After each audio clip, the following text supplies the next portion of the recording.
Oke, di sini saya akan sedikit menjelaskan atau mendemokan ya tentang studi kasus library. Yang pertama, video pertama ini masih menggunakan CLI atau masih menggunakan konsol yang ada di bawah sini. Jadi saat aplikasi jalan, aplikasi akan berjalan di konsol ini atau ini masih basic ya, yang di video yang basic. Oke, saya coba jalankan terlebih dahulu aplikasinya. Nah, di bawah sini akan muncul perintah-perintah untuk login, jadi kita bisa masukkan. Nah, untuk NIK dan passwordnya saya atur 123 dan 1. Ini NIK dan password ini dia sudah dibuat waktu di inisial staff di sini. Sini saya sudah membuat sebuah inisial staff yang isinya untuk membuat akun-akun staff yang terdaftar di library ini. Nah, karena library ini tidak ada unsur registrasi karena ditujukan untuk staffnya saja, pastinya seluruh pegawai atau staf di perpustakaan pasti sudah mempunyai akun, jadi tidak perlu melakukan registrasi. Setelah itu, oke, kita coba login staff di sini. Kita masukkan NIK dan password yang salah. Kita lihat apa yang akan ditampilkan oleh compiler atau aplikasi ini. Misalnya 9321, passwordnya 123. Nah, di sini akan keluar NIK atau password salah. Nah, berarti fitur login ini sudah bisa mendeteksi atau bisa mengidentifikasi akun-akun mana yang sudah terdaftar. Salah satunya ini NIK-nya 123 dan passwordnya 1. Dia akan masuk ke halaman dashboard atau home dari aplikasi perpustakaan ini. Yang pertama ada fitur lihat buku. Lihat buku ini isinya akan seperti ini. Nah, ini sudah dibuatkan waktu di inisial buku di sini. Isinya seperti ini. Nama penulis tidak diketahui, penerbitnya juga tidak diketahui, judul bukunya, dan dia pasti punya ID buku setiap buku. Ini ada lanjut, kita bisa tekan enter saja di sini. Kita coba untuk menambahkan buku. Kita masuk ke menu yang kedua. Judul bukunya misalnya tes buku. Jumlah halamannya 100, tanggal terbitnya misalkan saya ambil hari ini 10/2022. Nah, di sini akan ada pilihan masukkan penulis. Jika buku ini penulisnya diketahui, kita bisa masukkan penulis di sini. Jadi kita bisa masukkan Y. Nah, nama penulisnya siapa? Kita masukkan. Nah, setelah itu ditanya, masukkan penerbit. Apakah ada penerbit di buku ini? Apakah dicantumkan penerbitnya? Jika tidak, kita bisa ketik N. Kalau misalnya tidak ada penerbitnya atau penerbitnya tidak dicantumkan, kita bisa ketikkan N. Maka otomatis aplikasi ini akan melompati uh, isian tentang nama penerbitnya.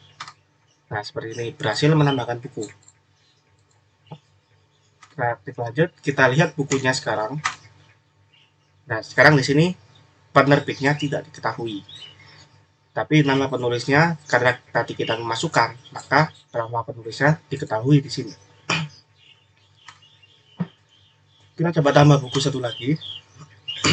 Misalnya modul PPO 2022, jumlah halamannya 180.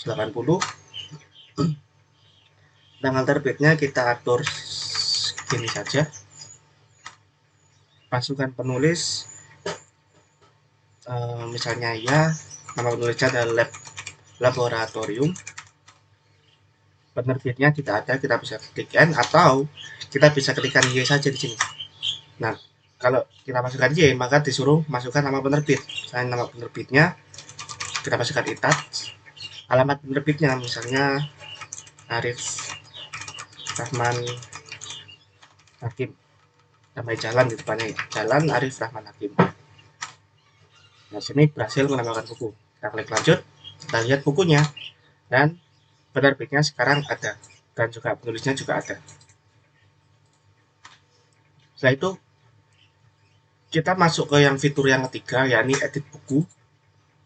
Kita coba lihat di yang pertama ini. Ini kita mau mencoba mengedit judul buku yang ada di sini. Jadi kita bisa masukkan menu yang ketiga, edit buku yang di sini. Nah, masukkan ID buku. Karena kita tidak tahu ID bukunya berapa, kita bisa lihat buku di sini ada namanya ID buku 1. Nah, ingin mengubah apa? Misalnya kita tadi ingin mengubah judul bukunya, jadi kita harus masukkan 1 di sini. Di sini akan ditampilkan judul buku yang lama, jadi judul 1, dan masukkan judul buku yang baru. Di sini kita akan masukkan judul buku yang baru. Misalnya judul baru. Berhasil mengubah data buku. Terus lanjut, kita lihat bukunya sekarang. Dia sudah berubah menjadi judul baru.